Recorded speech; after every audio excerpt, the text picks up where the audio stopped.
একটা পত্রিকা সকালে উঠে দেখলাম বিরাট করে ব্লক করে খবর বেরিয়েছে যে একজন ব্যক্তি যিনি বাংলাদেশে বিখ্যাত ব্যাংক লুটের জন্য তিনি ২৫০০ কোটি টাকা দিয়ে দিয়েছেন হাসিনাকে।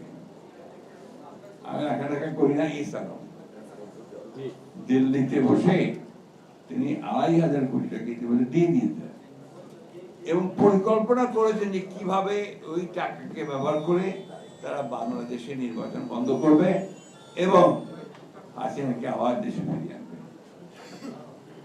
আমি বুঝি না আমাদের মানুষেরা কেন জানি না একটা কমপ্লেসেন্সিতে ভুগছে। আপনি বলেন আজকে যখন দেখি পত্রিকায় যে নিউ ইয়র্কে আমাদের বাংলাদেশের কর্মকর্তাকে,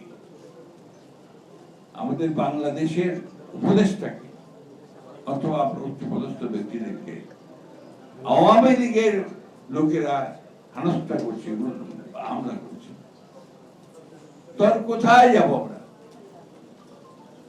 এই চরম হতাশা সৃষ্টি করে আমাদের সরকারের ভেতরে একটা মহল, তারা অত্যন্ত সচেতন ভাবে চেষ্টা করছে যে এই যারা গণতন্ত্রের পক্ষের শক্তি তারা যেন আসতে না পারে।